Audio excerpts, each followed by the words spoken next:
వీడియోలో మనము ఎడిటింగ్ గ్రూప్‌లో మనకు ఒక సార్ట్ అనే బటన్ ఉన్నది.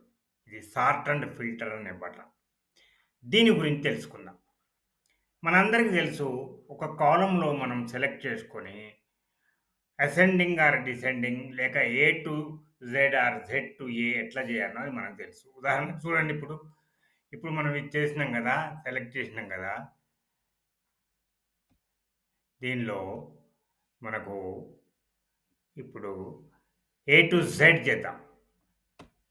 చూసిరా అన్ని ఏలొచ్చేసినాయి ఫస్ట్. బి తర్వాత సి ఆ రకంగా అయిపోతది. అదే జెడ్ టు ఏ కూడా చేయొచ్చు మనం. Z to A. Z to A వచ్చేసినాయి. లాస్ట్ లెటర్ వి వచ్చిన తర్వాత వేరే లెటర్ వస్తది.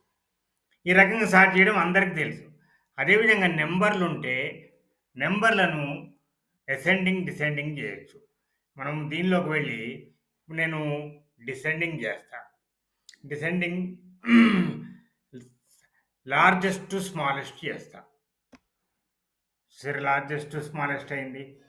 ఈ రకంగా చేయడం అందరికి తెలిసిది. కానీ ఇందులో ఒక బటన్ ఉన్నది. అదేంటంటే సార్ట్ స్పెషల్. ఇక్కడ కిందికెళ్తే కస్టమ్ సార్ట్. ఇప్పుడు థర్డ్ ఆప్షన్. దీన్ని మనం క్లిక్ చేస్తే ఒక డైలాగ్ బాక్స్ వచ్చింది. Sort dialogue box. దీనిలో మనం లెవెల్స్ యాడ్ చేయొచ్చు, తీసేయొచ్చు, కాపీ చేయొచ్చు. వేరే ఆప్షన్స్ కూడా ఉంటాయి. మనము సార్ట్ బై ఏం చేద్దాము? ఇప్పుడు సి కాలమ్‌లో ఒక డిపార్ట్‌మెంట్ తీసుకుందాం డిపార్ట్‌మెంటు. తీసుకున్నాక దానిలో సెల్ వాల్యూస్ కాదు మనకు కావాల్సింది.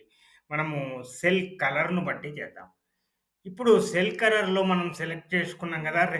ఇది ఈ సెల్ కలర్‌ని సెలెక్ట్ చేసుకొని ఓకే. అంటే చూసారా? ఆ కలర్‌లో ఉన్నయి ఫస్ట్ సార్ట్ అయిపోయాయి. ఇది కస్టమ్ సార్ట్ అన్నమాట. అదేవిధంగా ఈ బి కాలమ్‌లో అర్జున్ అనే పేరు రెడ్ కలర్ ఫాంట్‌తో ఉన్నది. దాన్ని గూడా మనము సార్ట్ చేయొచ్చు. కస్టమ్ సార్ట్ క్లిక్ చేసిన తర్వాత మళ్ళీ అదే డైలాగ్ బాక్స్ వచ్చింది. సార్ట్ బై మనము నేమ్‌లో ఉన్నాయి గదా! తర్వాత సెల్ వాల్యూ కాదు మనకిక్కడ కావాల్సింది. ఫాంట్ కలర్ అనేది మనం సెలెక్ట్ చేసుకున్నాం. తర్వాత ఆటోమేటిక్ కాకుండా ఇక్కడ రెడ్ కలర్ ఉంది. దాన్ని సెలెక్ట్ చేద్దాం. ఇప్పుడు ఓకే క్లిక్ చేద్దాం.